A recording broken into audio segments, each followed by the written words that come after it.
한국유라시아연구원, 경기연구원, 그리고 허성관 원장님, 박주원 부원장님 이 자리를 이렇게 만들어 주셔서 정말 감사드립니다. 그리고 특히 이제 실질적인 학연은 없는데 우리 백이동 관장님 또 이영구 교수님, 뭐 말로 표현할 수 없이 크게 은혜를 입은 학원을 입은 후배 교수로서 또 제자로서 또 이 자리에 설 수 있는 건 큰 영광이 아닐 수가 없습니다.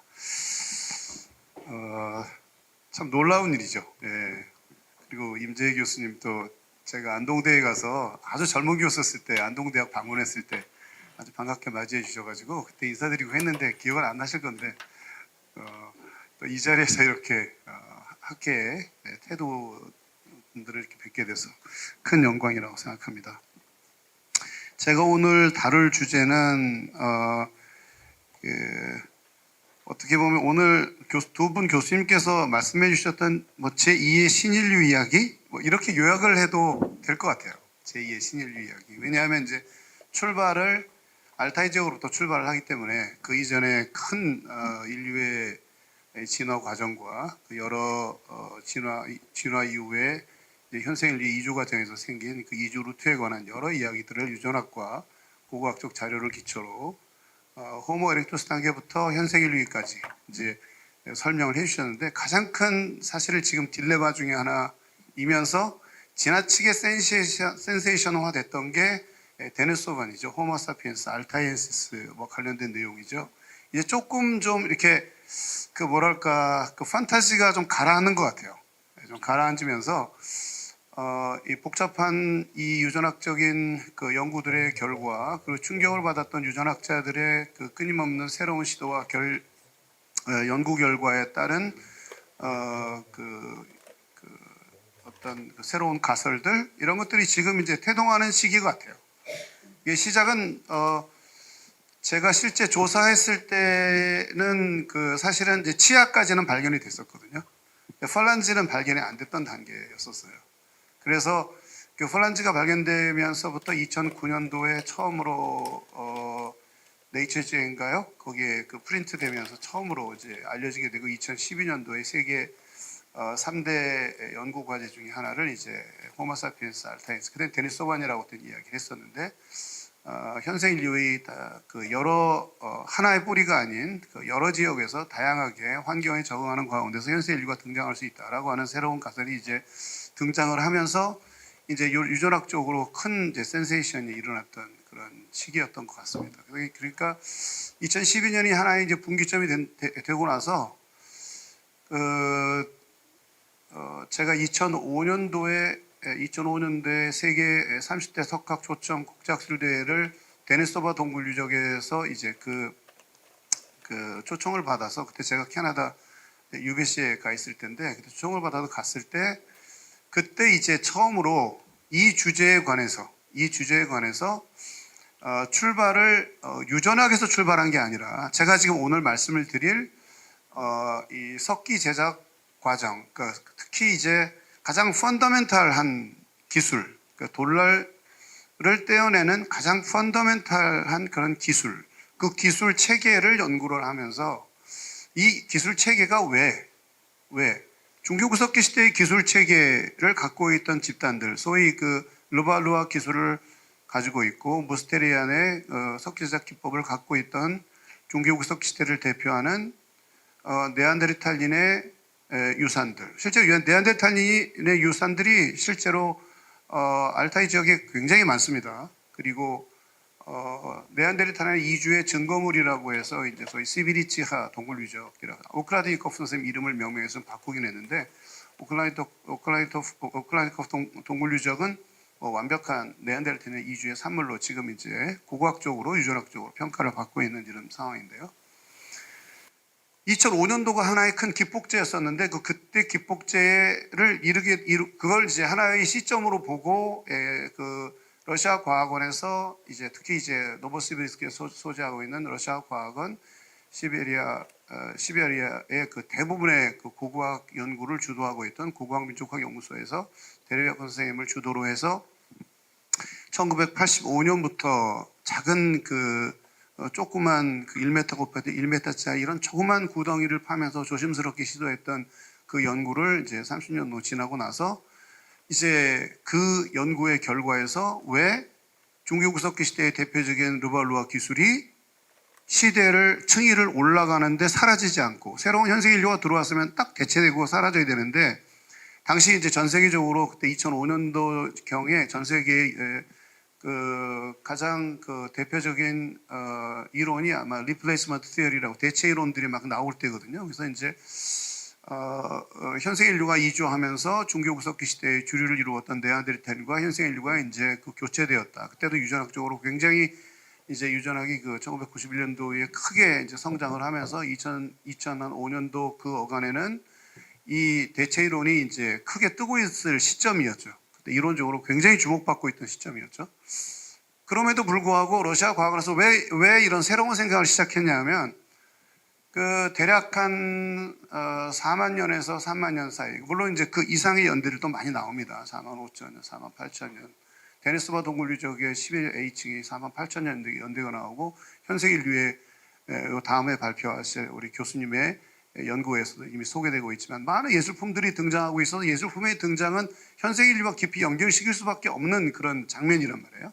발굴했는데 이제 그게 동쪽 갤러리에서 쫙 이제 석기들이 나오기 시작한단 말이에요. 그러니까 그때 이제 2005년도 어간에 이제 이거는 아프리카에 기원한 것과 다른 그런 새로운 유전자를 가진 인류가 만든 그런 석기 문화가 알타이 지역에 존재하고 있구나라고 하는 것을 이제 감지하면서 그 연구가 이제 조금 이따 보여드릴 그런 여러 강 유역에서 발견된 석기들을 통해서 그 개통적인 연구와 절대연대와 거기서 나오는 유물에 대한 체계적인 분석과 그리고 이제 거기서 나오는 이제 작은 이제 동물 고동물이나 또는 인류의 유전자들을 가지고 조사를 시작하면서 이제 첫 제안을 하게 되었던 것입니다. 2005년이 참 중요한 해이기도 합니다. 러시아 과학원에서는요. 그렇게 해서 왜 중기구석기 시대에서 후기구석기 시대에서 대체되지 않고 석기 문화가 왜 연속적으로 나타나느냐. 아무리 검증을 해도 유전자에서도 유전자의 변형이 일어나지 않고 있는 원형이라는 게 있잖아요. 그러니까 석기를 제작할 때 특히 석기의 소재를 떼어내는 몸돌에 대한 기술 체계를 연구하는 것은 마치 유전자를 연구하는 것 같은 체계를 갖고 있어요. 그리고 거기에는 엄청나게 많은 베리에이션이 있지만 그 베리에이션 다시 유전자 그룹의 유전체로 그 위에 그 몸을 이루는 여러 가지 형태의 원형이 나오고 그것은 그 유전자를 갖고 있는 사람이 환경에 적응하는 가운데 다양하게 섞이는 변질될 수 있지만 석기를 만들어내는 그 본래의 몸돌이 갖고 있는 그러니까 돌날 제작 기술 체계 안에 들어가는 하나의 시스템은 아주 펀더멘탈하고 변화가 크게 일어나지 않으면서 또 소재, 그 석재나 뭐 다양한 변수를 가지고 있어도 크게 변형되지 않으면서 오랜 시간 동안 유지하면서 그 체계를 갖고 있는 그 가장 기본적인 그런 연구 자료로서 이제 그런 자료들이 있는데 그 자료를 분석했을 때 그 특이한 그런 현상들이 알타이 지역에서 계속해서 반복적으로 여러 유적에서 나타나고 있다는 것을 이제 확인을 하게 됐던 것이죠. 그래서 오늘 그와 관련된 그 관점에서 알타이 지역의 IUP, 그러니까 후기구석기 시대 초기에 대한 그런 기원에 대한 내용과 그리고 알타이 지역의 후기구석기 시대의 돌날석기 문화의 그 다양성이 어떻게 나타났고 그 다양성은 어떻게 그룹핑이 되어 나타나고 있는지 그리고 알타이 지역의 돌날석기 문화가 어떻게 확산됐는지 우리나라는 그러면 이 확산 과정에서 도대체 어느 위치에 해당되는지 이런 얘기들을 좀 하려고 합니다. 지금 보시는 것이 알타이 지역이고요. 위도가 51 정도 됩니다. 그러니까 그동안에 이제 앞에 두 분의 설명은 주로 위도 40도에 이렇게 연결되어 있다면 저는 위도 50도 이야기로 올라가는 겁니다. 그러니까 위도 50도에서 일어난 특별한 상황인 거예요. 그러니까 위도가 완전히 다른 이야기입니다. 근데 거기가 이용규 교수님 말씀대로 하면 그 Anatomically Modern Human이 이주를 한 다음에 특별한 일이 일어나지 않았다 라고 했는데 왜 그랬는지 모르겠다 라고 제안하신 것처럼 위도 50도 이야기는 많이 안 했어요. 근데 위도 50도에는 엄청난 신기원이 막 일어나고 있었던 지점이었다는 거죠. 그 알타이 계곡, 알타이 협곡 이런 데 또 많은 강들이 위치하고 있고 거기 안에 기존의 그 현생 인류들, 그 이전에 물론 네안데르탈이 더 많이 거주했지만 현생 인류들이 집단적으로 거주하는 특이한 이제 자연 환경 조건을 가지고 있으면서 거기에 이제 현생 인류들이 다양한 활동들을 진행을 했는데 그들이 진정한 의미의 현생 인류냐라고 하는 문제는 지금도 이제 계속 문제 제기되고 있는 것처럼 그 지역에 접근하려면 지금 보시는 것처럼 셰샤셰스토이라고 하는 이런 군용 트럭을 타고 이제 이영규 교수님도 이걸 타셨죠. 이동 교수님도 이걸 타셨는데 우리 다 그 알타이 연맹입니다. 알타이에서 직접 그 유적들을 보면서 지금 연구하신 내용의 기초를 이런 과정에서 이제 하셨는데요. 그 거기가 이제 알타이 그 고고학 캠프입니다. 알타이 고고학 캠프 여기서 그때 2005년도에도 스반테 파버가 와서 그 유전학적인 연구를 지속하자고 그동안 이제 치아 연구를 통해서 이제 덴탈로지 어프로치를 몇 번 했는데 그 이후에 이제 유전학 연구를 하자고 2005년도에 여기서 제안하고 그 연구가 시작된 게 바로 이 시점이에요. 그리고 이제 알타이로 진입하는 공간에는 넓은 평원으로 되어 있고요. 초원지대고 다소 이제 그 지금은 이제 뭐 사막으로 되어 있기도 하고 높은 고산도 있고 이런 이제 티베트 고원, 타카마칸 사막 뭐 지금 현재 그렇게 되어 있지만 사실 그 이 시기에는 거의 초원지대로 큰 초원지대 대평원이라고 하는 게 이제 그때 이미 형성되어 있던 거고요. 그 평원을 따라서 아마 그 강들을 따라서 얼마든지 이제 이동의 이동, 또 강에서 강으로 점핑하고 또 이동 이런 식으로 그 거대한 그 자연적인 배리어를 피해가면서 이제 이동들이 다양하게 이루어졌을 것으로 생각을 하는데요. 이곳은 정말 저희가 경험한 바에 의하면 알타이에 가본 분들은 대부분 느끼겠지만 정말 그 진입하면서부터 오 이렇게 좋은 공간이 있을까? 주위에 뭐 먹거리 천지죠. 사냥 기술만 있으면 뭐 뭐든지 사냥할 수 있는 그런 먹거리 천지. 위도 51도에 가장 그 스테포레스트 존에서 포레스트 존으로 탁 들어가면서 정말 그 사람들이 살기에 쾌적한 공간을 유지하고 있고 가깝게 강이 있고 강에 가까운 인접 지역에 동굴이 있고 이런 이제 생활하기 굉장히 편리한 그런 환경을 가지고 있습니다. 이게 알타이 계곡으로 들어가는 이제 지점인데요. 그래서 1982년 지표조사부터 시작해서 본격적 발굴은 85년에 있었지만 82년부터 2020년도까지 연구를 진행을 해봤더니 지금 가운데 그려져 있는 게 이제 아누이강 계곡이고요. 거기 데니소바 동굴이 들어있습니다. 그 데니소바 동굴에서 뭐 걸어서 한 20분 가면 오스트카라콜 1 유적이 있어요. 아주 가까이 있는 거죠. 그리고 그 앞에 아누이강 1, 2, 3위 코알에 다 있습니다. 바글바글 모여 있는데요. 여긴 예전에 황금이 많이 발견된 곳이어서 스키타인들도 자주 내려와서 황금도 채취하고 했던 곳이어서 아주 고대 국가의 형성 과정에도 중요한 역할을 하고 있는 지점이었는데 여기에 이제 그 유명한 데니소바 동굴 유적이 위치한 곳입니다. 그리고 이제 그 아래쪽에 위치한 것이 이제 카툰강이 있고요. 그 카툰강에 그 유명한 카라봄 유적. 카라봄 유적이 어떻게 보면 후기 옥석기 시대 돌랄석기 문화에 대한 새로운 그 유형을 발견한 대표 사례이기 때문에 이 카라봄 유적이 발견되고 나서부터 이제 새로운 아이디어들이 이제 등장하기 시작하게 되는데요. 거기에 카라봄 유적도 있고 투메친, 말라야 로만스카야, 카라테네시 이런 유적, 비이카 이런 유적들이 모여 있고요. 그 다음에 여러분 보시기에 저 왼쪽에 이제 차레이시 유역이 있고요. 그 다음에 좌우 위에 이제 우슬레프라고 식스라고 해서 저 위에 하나 있는데 이렇게 그 주변에 이제 유적들이 분포하는데요. 이곳에서도 이제 집중적으로 동굴 유적들을 중심으로 많은 구석기 유적들이 분포하고 있습니다. 데니소바 동굴 발굴 이렇게 했습니다. 발굴을 했는데 각 층위별로 지금 이제 정면에서 보이는 게 이제 저기 21층까지 쭉 내려가는 그 챔버 맨 가운데에 진입했을 때 이제 그 위치이고요. 여기 뭐 슌커프라든지 뭐 데리비앙코 교수라든지 또 이런 분들이 초창기에 연구했을 때 찍었던 사진이고요. 보통 한 1m 곱하기 1m 정도 발굴하는데 3개월 걸립니다. 1m 곱하기 1m 곱하기 30cm. 3개월. 그러니까 우리나라 발굴하고는 꿈도 못 꾸는 우리나라 발굴은 3개월이면 한 10,000평방미터?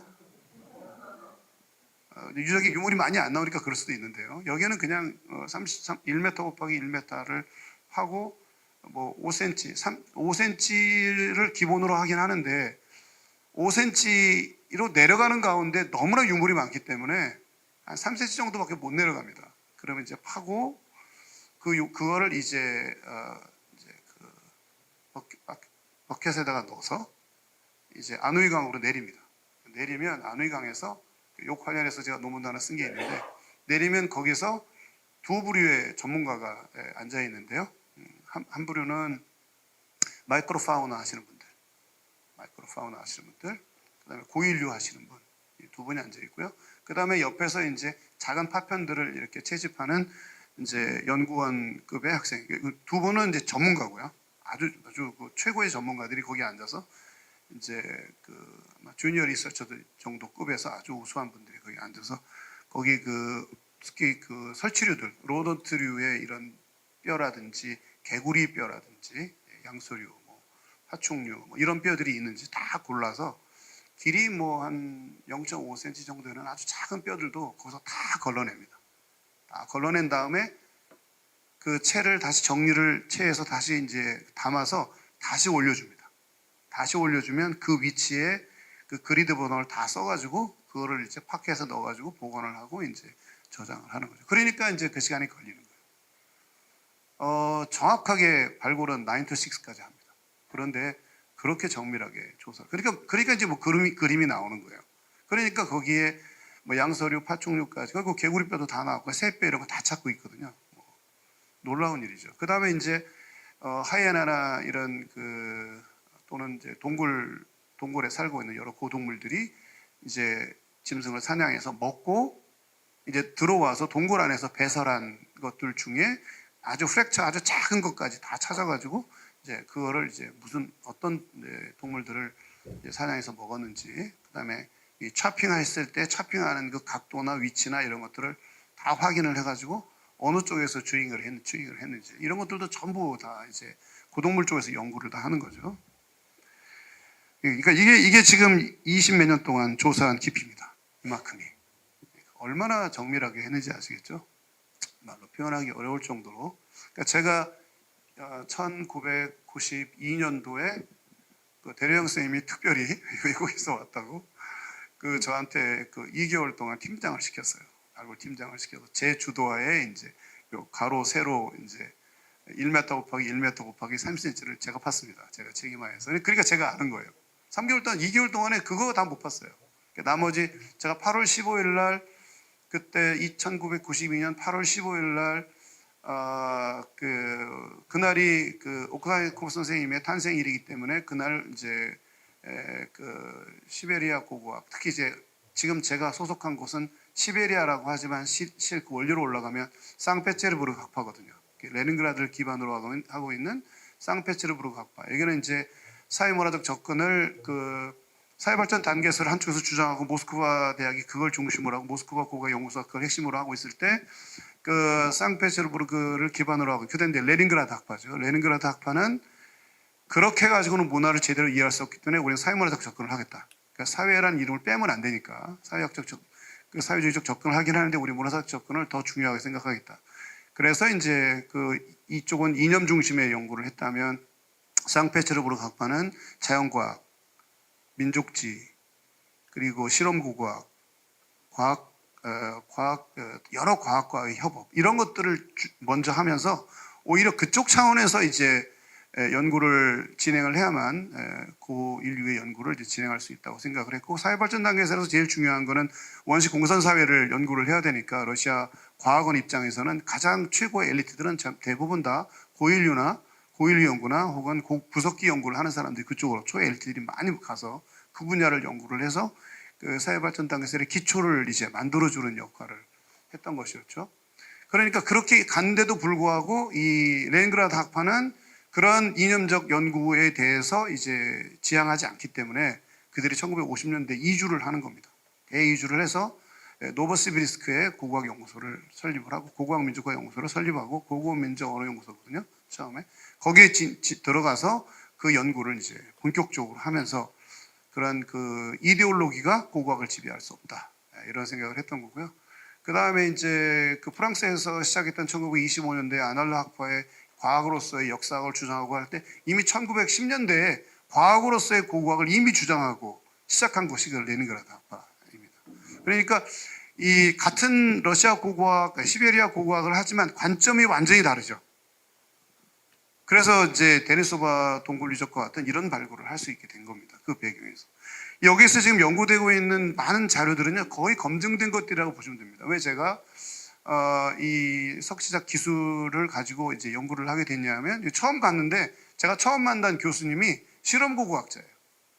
그 다음에 또 두 번째 만난 학자가 이제 고동물 학자예요. 특히 마이크로 파우나 하시는 분들, 이런 분들을 처음 만나서 그분들하고 처음 공부를 시작했으니까 자연과학과 고고학의 관계, 고고학과 자연과학의 관계는 이거는 뭐 완전히 친연적인 관계이고 이거는 뺄 수 없는 거고 너무나 당연한 거고, 이제 그러니까 한국의 형식학 가지고 이제 구석기하고 있는 사람들의 그런 그 관점을 본다면 좀 이해가 안 되는 거였죠. 그러니까 형식학, 거기는 이제 형식학이라는 용어를 안 쓰고요. 기술 형태학, 이렇게 기술 형식학 이렇게 용어를 쓰는데 그 이유가 바로 그런 거고요. 그건 뭐냐면 여기서 보시는 이 석기들은 그냥 석기가 발굴돼서 그림이 그려지고 끝나는 게 아니라 이 석기는 그 몇몇 전문가들을 통해서 전부 다 실험을 통해서 그 지역에 있는 석재를 가지고 실험을 통해서 다 검증해서 그 석기가 왜 나오는지에 대한 모든 프로세스를 다 확인하는 결과물이라는 거를 이제 우리가 이 자리에서 먼저 말씀을 드리고 가는 게 좋을 것 같아서 말씀을 드립니다. 그래서 기술적 측면에서 볼 때 이제 알타이 석기문화는 45,000년에서 30,000년 사이에 르발루아 기법을 바탕으로 해서 점진적으로 돌발 석기 문화가 나타나는 이런 모든 프레임들이 각 지층에서 확인이 되고 있다는 것이 이제 중요한데요. 더 중요한 건 뭐냐면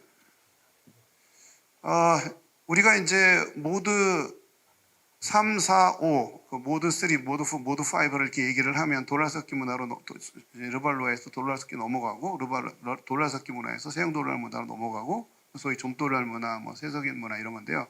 그쪽으로 넘어갈 때 이게 시간적으로 이렇게 시간의 흐름에 따라서 이렇게 바뀌는 걸로 대략 이제 연구가 됐던 거예요. 그러니까 그런 지역이 있는가 하면 이 알타이 지역은 그게 아니라 그게 한꺼번에 다 나타나는 거예요. 5만년에서 3만년 사이에 모든 지역에서.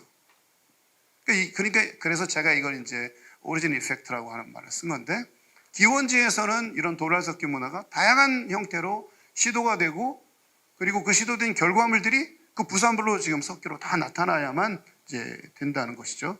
그런데 그걸 전부 검토해 보니 이제 얼마 전 이제 불과 10년 전서부터는 이제 거기 데니소바 동굴 유적, 오스트카라크 유적 이런 데서는 뭐 아까 백이동 교수님께서 이미 말씀하셨듯이 뭐 그 바늘 한 서너 개 합쳐진 것 정도 사이즈의 작은 뭐 세형돌날 떼어낸다 그런 얘기 있잖아요.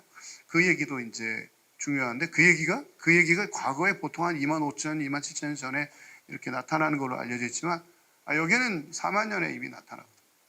그러니까 이제 모든 종류의 석기, 돌날 석기 제작 체계 안에 그 시스템 안에 모든 돌날들을 떼어내는 기술이 다 나타나 생각해도 이제 과언이 아니라는 거죠. 도대체 이게 왜 이런 일이 벌어지는가? 그래서 이제 르발루아 기법에서 돌날 석기 문화로 넘어가는 이 과도기를 거치면서 오늘 그러니까 제2의 신인류 이야기를 이용 교수님 통해서 들으면서 그렇다면 르발루아 기술과 돌날 제작 기술이 여기서 융합되는구나. 유전자가 융합되듯 기술도 융합되는구나. 그러면서 그 변화가 그 융합되는 과정에서 기술도 그렇게 한 10,000년 동안 그런 전이를 이루는구나. 뭐 이럴 가설도 나올 수 있겠구나. 이 생각을 지금 오늘 문득 했습니다. 이게 어떻게 나중에 연구될지 모르겠지만 제 연구는 그 내용을 어느 측면에서 지지한다고 해도 과언이 아니죠. 그래서 그런 이제 기반에 대한 연구들이 뭐 2002년, 뭐 1998년 계속 그런 논의가 나오는데 돌날석기 문화의 기원이 그러니까 아프리카로부터 이주한 그 현세 인류의 신류가 바로 영향을 준 게 아니라 뭔지 모르지만 그 관계에서 다른 변화가 있다라는 것을 이제 감지했고 알타이 지역의 그런 자체적인 진화의 양상이 아니었느냐 이런 얘기를 했고요. 그런 결과는 이제 2005년도 제가 말씀드린 The Middle to Upper Paleolithic Transition in Eurasia Hypothesis and Facts라고 하는 그 큰 저서에서 이 부분이 다 종합이 된 다음에 이 데르비안 교수님은 그때 2005년도에 드디어 처음으로 알타이 지역에 카라본 유형과 카라콜 유형이 크게 두 주류가 있을 것이다 라고 처음 얘기를 합니다. 2005년도에. 가장 최근에 Three Global Human Migrations in Eurasia 이 6편에 이용규 교수님 혹시 이 책 갖고 계세요? 이 책 지금 처음 보시죠? 그거 제가 보내드리겠습니다. 이게 작년에 이게 나온 책인데 최근에 이제 퍼지기 시작하고 있는데요. 이 책에서 데니스 오브한 Human Origins, Materials and Spiritual Culture라고 하는 이 주제로 데니스 오바와 알타이 지역에 있는 모든 석기 문화와 예술 문화를 다 총람한 그런 이제 책이 드디어 나왔는데 이 책에서 석기 문화의 관점에서 볼 때 그 중간에 2011년도에 다른 학자들이 뭐 어디 가서 이상한 얘기를 들고 이 두 개 문화가 한 문화다 뭐 이런 얘기를 했다고 하는데 이거는 명백히 2022년 자료에 보면 두 문화가 각기 다른 유형으로 알타이 지역에 널리 퍼져 있다 이런 얘기를 했고요. 여러분들이 이제 뭐 IUP에 대해서 조금 이제 많이 얘기가 나오는데 후기국석 쪽에 얘기가 많이 나오는데 뭐 개념적으로 하면 간단합니다.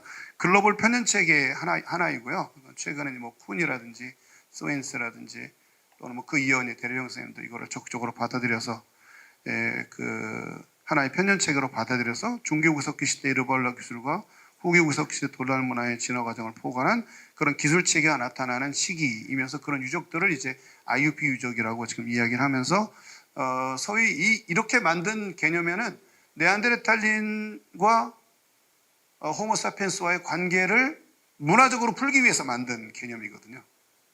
근데 그 기초가 뭐냐면 돌날석기 제작 기술 안에서 보이고 있는 다양한 현상들이란 말이에요. 근데 이게 이제 유럽에서 말하는 그 르발루아 기술이고요. 요거는 이제 데니소바 동굴에서 나온 르발루아 몸돌과 그 찌르개고요. 그리고 이게 이제 데니소바 동굴 유적에서 이제 후기국석 시대로 딱 넘어가면서 나타나는 아주 특이한 돌날들입니다. 진짜 특이한 돌날들이라는 것을 느끼면 이제 굉장히 프로페셔널한 거죠. 사실 여기 기본적으로 이 돌날들은 대부분 끝을 뾰족하게 만드는 기본 개념을 그대로 가지고 있으면서요. 르발루아 찌르개의 그 내부의 그 여러 능선들을 조종하는 아주 정밀한 기술들이 있는데 그 기술들, 아주 정밀한 기술들 하나하나가 다 이제 유전자라고 한다면 요거는 벌써 유전자군이에요. 벌써 하나의 유전자군. 유전자군 안에 이제 또 분류가 또 나누어지는데 그 형태의 이 모습에서 나오는 이 찌르개들이 이런 식으로 길어지면서 르발루아 기술을 품고 있는 돌날들입니다. 아주 특이한 그 돌날들이죠. 근데 전파로적인 시각으로 이러한 그 유산들은 어디선가 중심이 돼서 그것이 중앙아시아로, 몽골로, 내몽골로, 또 중국으로, 한반도까지 이렇게 동아시아로 퍼졌다라고 하는 그 그림을 그리는 이 작업이 지금 한창 진행 중이고요. 최근에는 이제 몽골 지역, 알타이 지역뿐만 아니라 몽골, 중앙아시아, 특히 이제 우즈베키스탄의 이제 오비라크마트라든지 이런 데서 그런 에포크 같은 새로운 유적들이 계속 등장하고 있고, 레반트 수준의 유적이 이제 중앙아시아, 몽골, 또 알타이 지역 일대, 그 이전에 이미 발굴했던 말타 지역 일대 뭐 이런 거는 이제 벌써 이제 뭐 몇십 년 전에 발견이긴 합니다만 이런 것들에 대한 이제 기본 개념이 이 안에 들어있다고 할 수 있습니다. 그것이 이제 그것에 대한 가장 대표적인 유적 그러면 이제 카라범 유적인데 카라범 유형이 이제 이런 보시는 것처럼 대략 절대 연대가 4만 3천 년에서 한 3만 년 어간으로 이제 층위가 나타나는 거고요. 여기는 중기구석기 시대 1, 2층이 있는데 최대 6만 2천 년까지 이렇게 올라가는 그런 편년을 갖고 있습니다. 뭐 여기서도 이제 뭐 설명드릴 게 있겠지만 뭐 뒤에 가서 또 자세하게 설명드리겠습니다. 이런 석기들을 정리해 봤더니 적어도 후기구석기 시대 전기의 석기군에 출토되는 6층, 아까 요 앞에서 보여드렸던 요 6층이죠. 6층. 그러니까 후기구석기 시대 가장 오래된 층이죠. 그 층에서 이제 석기들을 분석을 해서 이제 그 과정들을 이렇게 검토해 보았더니 놀랍게도 이 카라봄에서요 인간의 한계를 뛰어넘는 돌날들이 나와요. 제가 이제 발굴해서 봤는데 여기 이제 현재 이 책에 보고되고 있는 24.5cm 정도밖에 안 나오는데 제가 28cm짜리까지 봤어요. 30cm짜리 칼. 지금 현재 우리가 쓰는 그 가정용 칼 중에 가장 큰 게 32, 33cm 정도 됩니다. 그런데 이거는 가로와 이게 그냥 평범하게 어디다 주물에 뜨는 것도 아니고요. 그렇다고 무슨 가벼운 흙덩이에서 이렇게 떼어내는 것도 아니고요. 엄청난 경도를 갖고 있는 돌에서 떼어내는 거거든요. 그런데 20 몇 센치짜리, 27, 8cm짜리 이런 돌라를 떼어낸다는 거는 큰 기계적인 어떤 틀 안에서 누르지 않고선 절대 깨어질 수가 없고요. 사람의 힘으로는 불가능한 길이입니다. 27, 8cm 정도 되면. 근데 그걸 떼어내요. 그리고 각도도 굉장히 중요해요. 각도가 예를 들어서 수직방리가 아니라 이게 대각선으로 치면 이렇게 훅 꺾어버리기 때문에 긴 돌라를 떼어낼 수가 없어요. 근데 까라범 유적에서는 이런 석괴를 가지고 위에 타격면을 만든 다음 수직방리로 떼어서 20 몇 cm까지 돌라를 떼어내는 기술을 갖추고 있었다는 거예요. 근데 그쪽으로 계속 지향하며 석기를 만듭니다. 그러니까 대형 돌랄에서 초대형 돌랄까지 석기를 떼어내는 기술을 갖추고 있을 뿐만 아니라 아주 작은 소형 돌랄까지 이렇게 떼어내는 그 스펙트럼이 굉장히 넓은, 중형, 대형, 중형, 소형 돌랄로 지나가는 과정에서는 여기서 보는 것처럼 타격면을 위로 하나로 놓고 떼면 이 정도 길이의 것들이 다 떨어지는 거죠. 한 20cm에서 뭐 25cm도. 근데 양쪽 아랫면과 윗면을 다 타격면으로 위에서 떼고 아래서 떼고 하면, 그러면 보통 한 10cm에서 12, 3cm, 뭐 7, 8cm 이런 것들도 같이 위아래로 뗄 수 있는 거죠. 저 위아래로 떼는 저 시스템은 르발로에서부터 출발을 합니다. 르발로아 기술, 타격면 양면으로 방리해서 거북등 모양 만들고, 거북등 만들 때 이게 좀 더 뾰족하고 길게 만들려면 하단부에 저렇게 조금씩 긴 끝이 뾰족한 그런 돌랄들을 떼어내서 이 볼록하게 올라와야 위에서 한 번 타격으로 소위 그 주먹도끼 만드는 수준 이상의 기술을 갖추어야만 르발로아 찌르기의 한 점을 떼어낼 수가 있는 거거든요. 그러니까 저 아까 르발로아 몸돌에서부터 떼어낼 때 다음으로 만들 창이라든지 기타 글개라든지 뭐 기타 다른 걸 만들 소재를 만드는데 중기구석 시대 네안데르탈인들이 만들었던 르발로아 기술로 만들었던 소재는 제 손바닥만한 큰 돌을 활용을 해서 소재 한 개를 떼어내는 거예요. 그러니까 돌날은 르발로아 기술을 가져오긴 했지만 위아래로 그걸 조정을 하면서 수십 편의 돌날을 떼어낼 수 있는 기술로 전환되는 거예요. 엄청난 전환이 일어나는 거죠. 인식의 완전한 전환이 온 겁니다. 게다가 이것을 석재를 절약하겠다는 생각까지 넘어가요. 그러니까 그 기술이 어떻게 되냐면 그 돌날을 떼어내는 이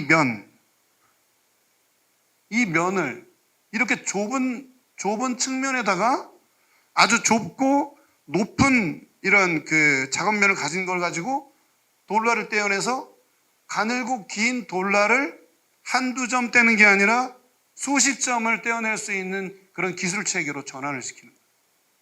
그리고 마지막 단계는 이제 이거 리덕션 스트래티지라고 그러는데요. 방리 전략, 감쇄 전략, 요즘 그런 여러 용어를 쓰는데, 이제 석기를 떼면 계속 크기가 줄어들지 않겠습니까? 그러면 그때마다 가장자리로 또 타격면을 다시 조정하고 또 떼고, 그러면 나중에 이렇게 코니컬한 모양으로 이제 바뀌는 거죠. 이렇게 코니컬하게 모양이 바뀌면 이때는 수직으로 떼면 코니컬이 안 되죠. 이렇게 밑에가 V자로 돼야 되니까.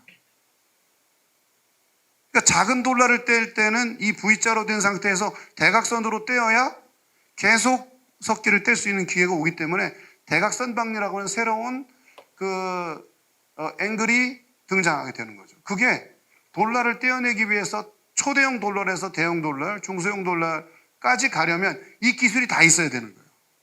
이 기술이 다 한꺼번에 동시에 그 지역에 있는 현세 호모사피엔스 알타인시스가 거기에 앉아서 석기를 깰 때 이 기술을, 이 모든 기술 스펙트럼을 다 갖고 있어야만 지금 이 석기들이 다 나오는 거예요. 어느 하나라도 빠지면 중간에 비는 거죠. 근데 그렇게 될 수가 없어요. 돌날을 떼려면 처음에 특히 이 오리진과 같은 이 지역에서 돌날을 이제 르발로아 기술을 통해서 오는 그런 기술과 또 다시 새롭게 개발한 돌날 떼는 기술이 융합이 돼서 다양한 형태의 돌날을 떼는 시도를 하고, 그걸 가지고 뭘 하겠습니까? 그걸 떼서 이제 드디어 손질을 하고요, 잔손질까지 해서 아주 멋진 석기들을 이제 만들어내는 그런 상황이 되겠죠. 그러니까 이렇게 떼는 겁니다. 예, 이분의 머릿속에는 단순히 요만한 돌날 하나 떼는 그런 수준이 아니고 현생인류잖아요. 그죠? 이분이 돌날을 하나 떼려고 맘먹었을 때 그 돌날 제작 기술을 가지고 있다면 그 엄청난 손바닥만한 큰 돌을 채택을 한 다음에 거기서 한 점의 돌날을 떼려고 시도할까요? 이거는 이제 네안데르탈인들은 이제 그런 시도를 했던 거고요. 현생인류는 손바닥만한 거에서 사이즈가 좀 작더라도 이 손바닥만한 그 암괴나 또는 석판이나 또는 자갈을 이용해서 한 적게는 10개, 많게는 20개 이상 떼어낼 수 있다면 어떤 걸 선택하시겠습니까? 매우 실용적이었던 거예요. 그러니까 현세인류로 넘어오면서 인지체계의 전환과 함께 엄청나게 실용적으로 소재를 다량으로 떼어내는 기술을 이제 적응하고 첨단의 기술로 이제 다양한 조정 기법이나 미세 조정 기법이나 이런 것들을 다 활용을 해서 감퇴 전략을 활용해서 이제 소재들을 얻는 그런 작업인데 그 소재를 초대형에서부터 시작해서 아주 작은 소형 돌날에 이르기까지 이거를 모두 떼어내는 그런 포괄적인 그 감쇄 전략을 갖게 되고요.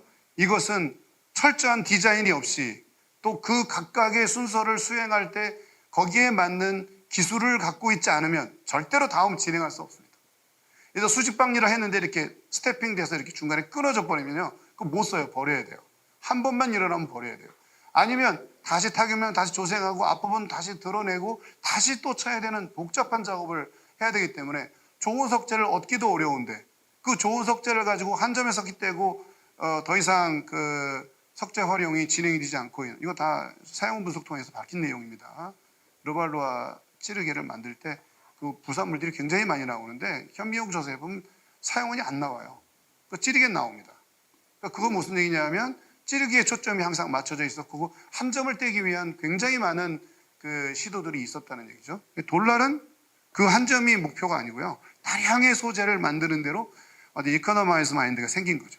절약해가면서 막 기술을 아주 촘촘하게 다뤄가면서 몇십 개의 돌날을 뗀 다음에 그거를 어디다 끼우든 근데 그 끼우는 기술이 나오죠. 결합 기술이 나오는데 나무나 뿌리나 뭐 뼈 이런 데다가 끼워서 이제 송진 바르고 이제 사용해서 그 기존에 돌이 갖고 있는 그걸 가지고 쓰다 보면 손에 상처가 입으니까 그거를 방지하는 새로운 결합 기술이 나타나면서 석기 길이가 굉장히 길어야 하는 이유가 없는 거죠.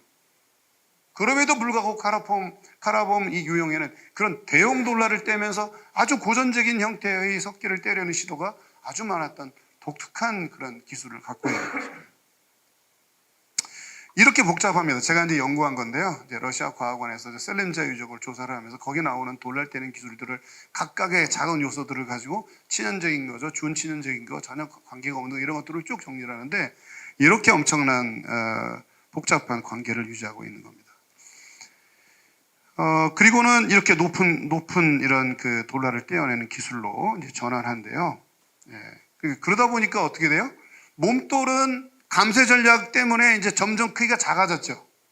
작아졌는데 실제 생산물은 원래 그것보다 현재 우리가 발굴되었던 몸돌보다는 훨씬 큰 몸돌에서 떼어진 돌날들이 나오는 거예요. 보시는 것처럼 이 사이즈가 뭐 장난이 아니죠. 이게 3cm입니다. 3, 6, 9, 12, 15, 거의 한 20cm 가까이 이것도. 그런데 여기서 이렇게 계단식 방리를 해서 세기계를 만든다든지 요 글개를 만든다든지 요 글개를 만들었죠. 이런 글개들을 만든다든지 세기계. 이런 것들이 카라봄 유적에서 6층이 대략 한 43,000년, 4만 년 요 사이인데 그 위에 있는 4만 년대 층에서도 이런 거대 유물들이 같이 확인되고 있다는 점입니다. 그런데 이제 또 하나 우리가 이제 저 뒤에서 설명할 건데요. 지금 이 그림을 잘 기억해 두시기 바랍니다. 되게 특이하게도 중기구석 시대의 마지막 단계에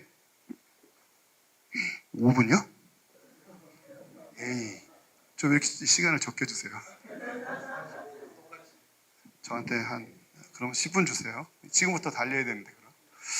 자, 이 양면석기 좀 기억해 두시고요. 이 양면석기는 나중에 시베리아 전역에 사냥 도구에 적용이 돼서요. 이게 창 끝으로 다 쓰입니다. 우리나라에서 나오는 스베치리게 같은 그 돌날에다가 끝에 손질해서 하는 게 안 나타나요. 유럽에는 전 지역에. 자, 이거 기억해 두시고요. 그래서 카라테네시에도 이런 대형 돌날, 그 다음에 이 높은 측면 몸돌, 준 세기형 몸돌이라는 게 같이 나오고요. 대형 돌날들이 이렇게 같이 함께 나옵니다. 자, 카라콜 유형입니다. 이거 시작인데. 여기 카라콜 유형이 나오는 중심, 이게 아누이강이고요. 요 아누이강 흐르고 있는, 요 아누이강이 이렇게 흐르고 있는, 길가에 아누이강이 이렇게 흐르고 있는데요. 여기가 이제 카라콜, 우스투 카라콜 인류적인데, 거기도 연대를 보면 이렇게 21만 년부터 시작해서 이제 9만 년까지, 그게 이제 여기 보시면 이제 르발루아 몸돌 관련된 것들이 있고, 후기 국석 시대는 이제 4만 4천 년에서 3만 5천 년 사이에 이렇게 있고요. 여기는 이렇게 아예 그냥 카라콜 유형의 몸돌 방위에는 소형 르발루아 몸돌 기술이 그냥 아예 적용이 돼 있어요. 그리고 카라콜 유형하고 데니소바 동굴 유적에서는 이게 그냥 그대로 유지되고 있어요. 뒤에서 보여드리겠지만, 이 르발루아 기술 외곽에 손질하는 방식이고요. 점점점 좁아져서 이렇게 측면 몸돌로 진화하는 모습이고, 이게 라인 1이고요. 두 번째는 낮은 측면 몸돌이 나타나요. 요 좁은 요 측면, 여기 이제 긴 판석이 이렇게 있고요. 요 좁은 자리인데 이거를 대각선으로 방리를 해서 이렇게 쐐기형 모양을 만드는, 이걸 라인 2라고 하는 매우 경제적인 방리 기술입니다. 보시다시피 놀랍죠? 사이즈가 완전히 작아지면서 아주 소형의 돌날들을 떼어내는 건데요. 이거를 이제 그 책의 원전에 보면 이거는 마이크로블레이드 코어라고 되어 있는데, 아주 좀돌날 몸돌, 뭐 세형 돌날 몸돌 여러 용어로 쓰이긴 하는데, 이건 다 사실은 그 마이크로 블레이드를 떼어내기 위한 니즈에서 나온 게 아니라 소형 돌날을 떼어내는 데까지 간 자리가 그 자리라는 거예요. 이걸 기억해 두셔야 돼요. 그러니까 소형 돌날 문화로 넘어간 게 아닙니다. 초기에는 왜냐하면 개수가 현격히 적어요. 이게 전부예요. 대부분 다 중대형, 중형 돌날들이 주류를 이루는데 이런 돌날들이 나오고요. 이렇게 돌날을 떼는 전형의 이제 돌날들이 나오고요. 아까는 높은 거였지만 이제 낮게 나오죠. 이런 작은 소형의 돌날들이 나오고요. 이 우스카라콜을 지나고 나면 데니소바 동굴 유적이 있고요. 여기서 이제 아까 보셨던 잠깐 대중을 위한 강의도 같이 하라고 그래서 제가 사진을 좀 몇 개 넣었는데, 이렇게 팔찌가 있고요. 이렇게 장착용 팔찌입니다. 이렇게 끼워서 싹 돌리는 이런 장착용 팔찌인데, 이게 4만 8천 년 전에 나온 팔찌입니다. 요 반지도 있고요. 반지가 어디서 나왔어요? 요 바늘. 요거 다 바늘입니다. 위도가 이게 51도예요. 위도 51도니까 굉장히 춥죠. 거의 북극 지방의 원주민이 입었던 옷의 형태를 입었다고 이제 영국 가스존키 유적이나 뭐 메지리치 유적이나 이런 데서 나온 것들을 통해서 이렇게 밝혀졌는데, 이건 그런 것 같습니다. 근데 이거 바늘로 다 기워서 입었습니다. 실은요? 뭐 이제 강한 줄기를 이용했지만은 그 버팔로들의 이제 허벅지뼈, 그걸 가지고 이제 바짝 말려가지고 그걸 두드리면 작은 실들이 나오거든요. 그걸로 꿰서 붙일 때는 이렇게 조금만 열만 주면 쫙 달라붙습니다. 그걸로 일일이 다 꿰서 옷을 해 입었는데, 나중에 옷 보여드릴게요. 반지가 어디서 나왔을까요? 여기서 나옵니다. 바로 여기 요 위가 이제 스키타인들이 살았던 주거지죠. 정주지 바로 아래쪽에 11시 유적이 있고, 거기서 이제 이런 반지, 팔찌 이런 게 나오는 거죠. 여기서 이제 팔란지가 나옵니다.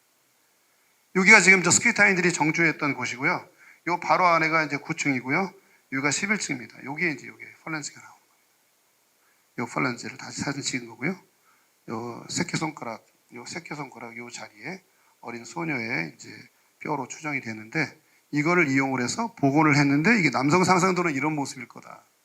근데 이거 상상해놓고, 이거 그려놓고 보니까 오늘 이호규 교수님 말씀이 굉장히 갑자기 확 떠올랐어요. 내가 이거를 붙이고서, 야, 근데 이 현생인류가 왜 이렇게 못생기고 우락부락하냐, 이렇게 했는데, 진짜 이거 네안데르탈린하고 현생인류하고 혼혈인가? 유전자 표류가 실제 있어가지고, 그게 뭐 중국에서는 17,000년까지 이어진다, 이런 이제 가설도 있는데, 이게 맞는 그림일 수도 있나, 이런 생각. 이거보다 이게 제일 험악해요, 이 사진이. 이게 맞는지는 모르겠습니다. 그리고 그때 사람들은 이렇게 메지리치 유적을 통해서 보면 이렇게 맘머스로 집도 지고요, 동굴에도 살지만 예술품도 만들고, 이렇게 지금 이제 플라니족, 현재 아프리카 사람이지만 이들이 자연 재료를 가지고 남성과 여성이 이렇게 다양하게 그 여러 미를 창출하고 그리고 벽에다 그림을 그리는 이런 현생인류의 하나의 자산들이라고 할 수 있을 것 같습니다. 그리고 여기 이제 오스트카라콜 유적에서 아까도 말씀드렸지만 이거 데니소바 동굴 유적입니다. 오스트카라콜 인류적과 관련된 건데 보시죠. 르발로아 이게 이제 르발로아 몸돌들인데요. 이게 지금 14층 중기구석기 시대층입니다. 그런데 이게 9층이에요. 9층. 여기 42,000년, 43,000년. 어떠신가요? 기술이 그대로 남아있죠. 그러니까 르발로아 기술은 데니소바 동굴 유적에 그대로 후기 구석기 시대까지 4만년 때까지 계속 올라와서 유지가 되고 있으면서 한쪽 편에 돌라석기 문화가 새롭게 등장하는 거예요. 그러니까 두 개가 막 혼혈돼가지고 유전적으로 저 석기를 혼혈됐다고 말하기 되게 어려운데 이게 기술적으로 혼합이 돼서 두 기술이 같이 혼합되는 가운데 발생하는 특이한 형태의 몸돌들이 등장하는 게 요식입니다. 아누 유적은 그 이후에 27,000년에서 21,000년 사이에 있는 유적인데 바로 데니소바 동굴 앞에 있어요. 여기 보시면 이제 전형적인 후기 구석기 시대의 몸돌로 다 전환이 되죠. 싹 바뀝니다. 여기서는 르발로아 몸돌과 찌르기 같은 거는 이제 확인되지 않고요. 전형적인 이제 세형 몸돌들이 등장을 하는데 뭐 요 한 점은 좀 의심할 만한데 보편적으로는 다 각주형이거나 원추형이거나 요렇게 요런 각주형이거나 요런 원추형이거나 또는 요런 그 약간 손질을 통한 쐐기형이나 이런 것들이 주류를 이루지 양면 박리를 해가지고 전형적으로 이렇게 측면 몸돌을 가지고 이제 활용을 해서 뭐 그 배형 격치, 스키형 격치 떼고 처음부터 이제 돌라를 떼듯이 측면에서 쭉 떼어가는 그런 기술은 여기 이제 나타나지는 않죠. 예, 오실랩 6에서도 이제 보이는. 이게 중요한 게 뭐냐면요. 카라범 유형이든 카라쿨 유형이든 어느 한 지역에 집중돼서 다른 지역으로 못 벗어나는 게 아니라 그 지역에서 다른 지역으로 이동을 해가지고 같이 살고 있다는 거예요. 또 중요한 거는. 누구는 대형 돌라를, 누구는 소형 돌라를 만들며 쓰는 전통을 갖고 있는데 지역에 뭐 예를 들어 석재 영향을 받지 않는 석재 영향 전혀 없습니다. 그런데 그들이 살아가고 같이 막 섞여 살아가고 있는 측면인데요. 이게 이평찌르기고요. 이건 이제 오스트크 카라콜 아누 유적에서 나온 건데 아까 보셨던 카라본 유형보다 훨씬 날렵하고 사냥도구로 전환됐다고 하는 뭐 명백한 증거가 여기 이제 나타나고 있죠. 그래서 두 개의 석기 문화가 등장하는데 제가 한번 거꾸로 한번 들어가 봤어요. 이런 얘기는 이제 과학원에서 잘 안 하고 있는데 카라본 유적하고 데니소바 동굴 유적의 르발로 기술은 어땠는지 한번 돌아가 봤어요. 근데 놀랍게도 카라본 유적에서의 르발로와 찌르기는 데니소바 동굴 유적의 르발로와 찌르기에 비해서 약 30%더 컸어요. 다 큼직한 르발로와 찌르기를 만드는 전통을 갖고 있는데 돌날도 큼직한 돌날들을 떼어내는 대로 지향하고 있다는 점이에요. 근데 데니소바 동굴 유적의 르발로와 찌르기들은 아까도 보셨듯이 중소형의 작은 조그만 찌르기들을 만드는데 그 격지를 떼는데 어떤 기술적인 집약이 이루어지고 있다는 거죠. 그래서 제가 이 새로 이제 체계도를 만들었는데요. 그래서 이제 카라봄 유형은 이렇게 대형 돌알 떼기 방향이면서 이건 이제 뭐 여러 가지 기술들이고요. 카라콜 유형은 오히려 중소형 돌날에서 세형 돌날의 일부에 이르기까지 이렇게 다른 치중을 하고 있는 기술적인 속성이 존재하고 있다 이렇게 생각을 합니다. 여기에는 박리 기술도 굉장히 중요한데요. 뗄 때 수직으로 타격면 조성한 다음 그러니까 타격면 조성할 때도 편평하게 조성을 한다는 거예요. 기울지 않게 편평하게. 그리고 수직으로 뗀다는 거예요. 그러니까 직각으로. 그래야만이 가장 길게 뗄 수 있단 말이죠. 그거는 대형 돌날 뗄 때 카라본 유적에서 주로 나타나는 거고요. 카라콜 유형에서는 잘 안 나타나요. 그런 거. 그러니까 그게 이제 석기의 사이즈를 결정하는 것이다. 그런 생각을 했고요. 알타이 돌날 석기 문화는 지금 이 지역에 출발해서 위로, 아래로 이렇게 여러 방향으로 이제 진출을 하게 되는데 빨리 가겠습니다. 이게 이제 가스천 개십사하고 이제 순기리 유적의 무덤을 복원했는데 이 복원했더니 이건 이제 그 비너스상에서 이제 복원한 거고요. 이렇게 옷을 입은 사람을 복원했더니 이렇게 완벽하게 북극 지역에 지금 현재 원주민들이 쓰고 있는 옷을 그대로 활용하고 있다는 걸 확인했고요. 이런 뭐 바늘도 나오고요. 바늘 끼는 바늘도 나오고요. 이제 이런 그 석기들이 이제 이 지역은 과감히 지나갔으면 하는데요. 시간이 많지 않아서 이 카르본 유형의 석기들이 시베리아로 진입하고 나서는요, 대형 돌랄에서 초대형 돌랄을 떼는 건 안 합니다. 대형 돌랄에서 한 중형 돌랄 정도의 주로 떼어지고요. 세형 돌랄 한 점도 안 나와요. 이 유적들에서는 뭐 마카로바라든지 마르바란다코라든지 뭐 달바가라든지 카멘켜라든지. 그게 이제 바뀌었지만 소형 돌랄이나 세형 돌랄 같은 걸 떼지 않으면서 가는 그런 후기구석 시대에 카르본 유형의 그 돌랄 제작이 쭉 이어져 오면서 그와 같은 유형은 뭐 우리나라에서도 다 나타나는 특징인데요. 카라콜 유형은 점점 소형화돼서 이제 기술도 다양해지만 이제 그 소형 돌랄을 떼어내는 사례들이 빈번하게 나타나면서 그 안에 다양한 베리에이션이 이제 존재하게 되는 거죠. 그런데 양면을 손질해서 이제 세형 돌랄 떼는 전형적인 우리 그 세형 돌랄 문화와 관련된 기술은 이 카라콜 유형에서는 나타나지 않고 있는 건데요. 여기서도 보시면 알지만 카라콜 유형은 벌써 사이즈도 작고, 카라온 유형은 지금 보시는 것처럼 이런 대형 돌랄과 이런 관련 몸돌들이 등장하고요. 카라콜 유형에서는 이거를 양면 석기를 화살촉으로 창끝으로 쓰려는 이런 시도들이 많이 나타나고요. 세형 몸돌들이 나타나고, 또 몽골 딸보르 유적, 아까 이미 설명드려서 말씀드렸지만 딸보르 15 유적 같은 경우 이제 이건 카라본 유형인데 이런 그 대형 돌랄들을 높은 그 자간면을 갖고 있는 석기들이 나타나는데, 오히려 그 다음 단계인 딸보르 15의 5층에서는 이렇게 세형 돌랄들이 나타나서 이 딸보르 유적은 그러니까 카라본 유형이 먼저 등장하고 그 위층에는 카라콜 유형의 석기들이 나타나는 이런 시간적인 순서가 나타난다는 거예요. 기존의 순서가 없는데 알타이 지역은 이게 다 섞여서 처음부터 끝까지 다 나타나는데, 양쪽에서 이제 몽골이나 카자흐스탄이나 우즈베키스탄이나 내몽골이나 우리나라 같은 경우는 이게 순서로 나타나요. 시간적으로 다르게. 뭔지 모르지만 기술적인 시간적 차이가 있다는 거죠. 그런데 알타이 지역은 그 시간 차이가 없이 다 같이 나타난다는 거죠. 그게 오리진 이펙트라고 생각을 하는 겁니다.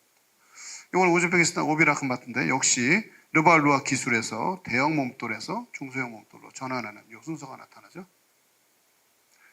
최근에 수이동고 유적에서는 연대가 지금 3만 5천 년, 2만 년 이랬다가요.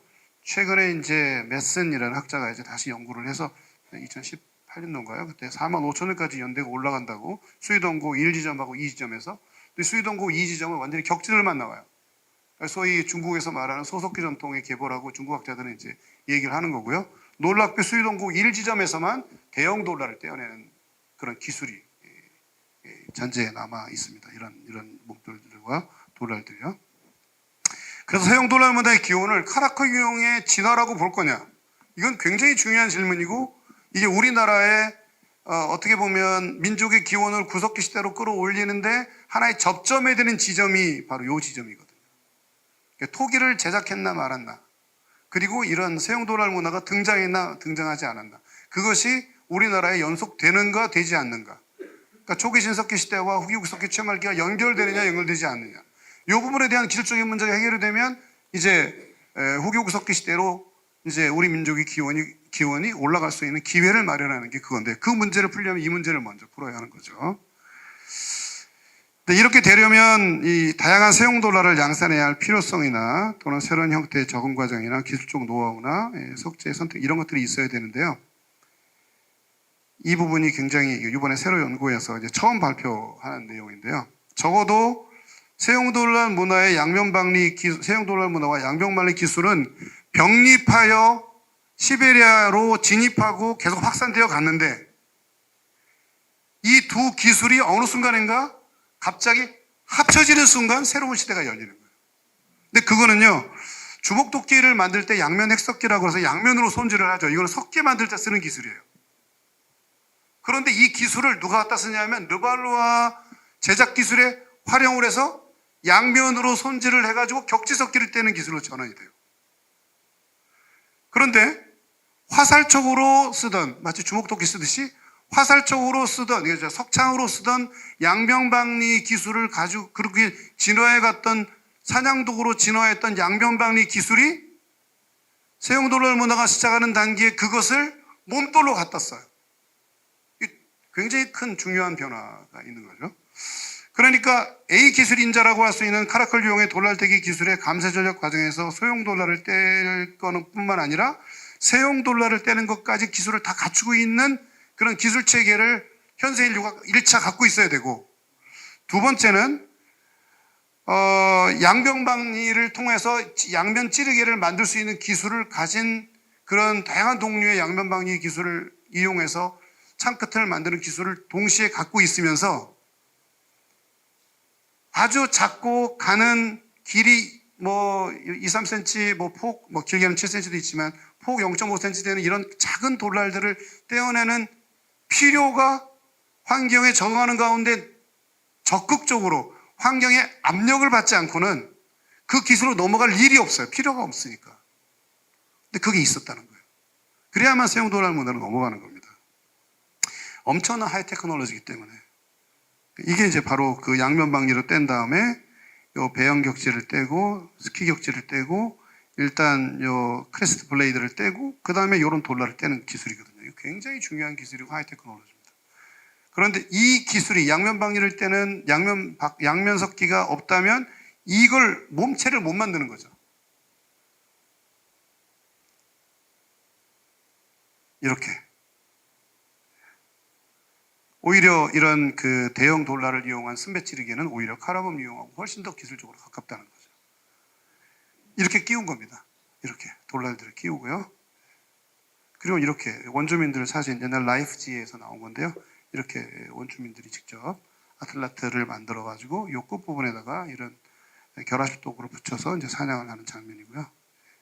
새로운 환경에 도전하기 위한 새로운 도구에 대한 열망이 세형 돌날 문화를 만들어내는 거예요. 그렇지 않고는 이게 생길 수가 없어요. 소량으로 나올 수 있지만 그걸 적극적으로 대표 기술로 가져올 수는 없다는 거죠. 그러니까 결합 도구의 등장이 이런 결합 도구의 등장이 결국은 세형 돌날 문화를 등장하게 하는 계기가 되는 겁니다. 그래서 그걸 셀렘제 유적군으로 보았고요. 아까 이미 설명했지만 우리나라에는 이 초기의 문화와 가장 깊게 연결되어 있는 게 수양계 육지구인데요. 연대를 보시면 최근에 이제 새롭게 연대 측정에서 라디오 카본이라는 잡지에 실린 내용에서 이제 발췌해온 내용입니다. 다른 데 유적에 비해서 가장 오래됐고요. 2, 3, 4문화층이 각각 대형 돌날에서 세형 돌날로, 이것도 시간 순서가 시간 순서대로 나오죠? 같이 나오는 게 아니라. 그렇다는 건 뭐예요? 첫 번째 이주, 두 번째 이주, 세 번째 이주. 이게 하나의 이주의 산물일 가능성이 있다는 거죠. 이게 아까 보셨지만 이거 보세요. 초기에 나오는 그 높은 돌날들이 떼어내는 몸돌들이 나오죠. 여기에 지금 뭐 보고 된 것도 있지만 안 된 것도 있는데 그것들 이제 직접 가서 실견하면 아시겠지만 사문화층 거는 길이가 22cm까지 돼 있어요. 대형 돌날을 떼어내기 위한 시도가 이미 수양계 육지구에 이미 존재하고요. 이게 수양계 육지구 3문화층과 4문화층은 사이즈도 성격이 적을 뿐더러 이런 아주 소형 몸돌까지 나타나서 오히려 카라콜 유형의 형태를 갖추고 있다고 해도 과언이 아니죠. 돌날의 사이즈도 당연히 다르겠죠. 이게 4문화층은 이렇게 큰데 3문화층은 아주 뭐 길이 3cm짜리까지 나오니까요. 돌날의 기술을 가지고 있는데 3cm입니다. 이런 마이크로 블레이드 코어도 세형 돌날 몸돌도 나오고요. 근데 중요한 건 이겁니다. 이 원판형 석기. 이게 사실 아래쪽에 이 원판형 석기는 르발루아 몸돌과 같은 기술을 갖고 있어요. 근데 중요한 건 아까도 백이동 교수님이 엄격히 주목하신 것처럼 르발루아 몸돌이 나오는 게 중요한 게 아니라 그게 르발루아 몸돌이려면 르발루아 몸돌에서 떼어낸 르발루아 기술을 조종한 여러 격지들과 파편들과 이런 것과 함께 르발루아 찌르기가 반드시 한 점이라도 나와야 되는 거예요. 그러니까 기술 체계 안에 이게 포함되지 않으면 이 기술이 여기 존재하고 있다 이런 얘기 하면 안 된다는 거예요. 그래서 후기 5세기 초기에 수양계 육지구, 이 육지구 4문화층이 속할 수 없는 이유가 그렇고요. 그게 다른 바이칼 이 서쪽에, 이 동쪽에는 전혀 나오지 않고 있는 하나의 대표적인 사례 중에 하나입니다. 어디선가 몽골 접경에, 내몽골 접경에, 바이칼 접경 어딘가에서 아까 백이동 교수님 말씀하신 대로 사라지기 때문이죠. 다 끝났습니다. 시간이 정리 부탁드리겠습니다. 네. 네. 그래서 이제 원판형 석기도 보시면 4문화층에서 3문화층까지 이어지긴 하지만 이거는 르발루아 몸돌이 아닌 거예요. 그냥 원판형 석기예요. 그리고 여기서 떼어낼 수 있는 격지도 3, 4cm의 작은 거라서 불필요하기 때문에 그걸 떼어내기에 몸돌을 썼다? 그렇게 볼 수가 없어요. 이건 석기 중에 하나인데 이런 사례가 전공리에도 있습니다. 전공리에도 주판할 몸돌 이래가지고 이제 소개된 적이 있는데 그거는 한번 같이 이제 생각해 볼 필요가 있다고 생각하고요. 그래서 제가 이제 IOP의 세 지역 모델을 만들었는데 전통적인 IOP 지역이라면 이제 북아시아로부터 시작해서 쭉 이어지겠고요.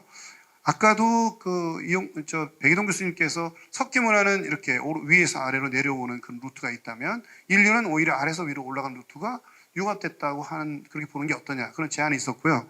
실제로 황하강서부터 시작해서 수평으로 그면 우리나라 서울이 같은 41도 위치, 40도 41도 위치에 있습니다. 같은 레벨 안에 있는 데에서는요, 자갈도 석기 전통이라고 중국의 황하유역, 양자강유역, 중국 남부에 이르기까지 넓게 자갈도 석기를 쓰는 이런 큰 전통이 하나 남아 있습니다. 그게 한반도의 제지 세력인데 그들을 누구라고 말할 거냐는 거죠. 왜 그들에 대한 연구가 없어요. 뭐 승리산 동굴부터 시작해서 이제 거의 우리 좀 이따 보여드릴 텐데. 네. 그리고 이제 남부 쪽은 아까 이미 백예동 선생님 보여주신 것처럼 자갈도 석기 전통에서 이어서 격지석기 전통으로 이어가는 과정인데요. 그래서 이제 앞에 내용은 발표한 걸로 가늠하고요. 우리나라에 이제 이런 5만 년에서 3만 년 때 한반도에 이미 존재하고 있었던 5만 년, 3만 년 전에 이 자갈도 석기를 쓰던 사람들을 누구라고 말해야 되느냐. 그 기술을 갖고 있던 용국동굴 사람을 그러면 뭐라고 말할 거냐. 이 승리산 동굴, 만달동굴까지 이어지고 있는 이 북한에 있는 이 뼈들을 통해서 우리는 유전학적으로 어떤 문제를 해결하고 이 석기 문화의 진전 과정을 이들을 통해서 이루어낸 석기 문화의 진전을 어떻게 살냐.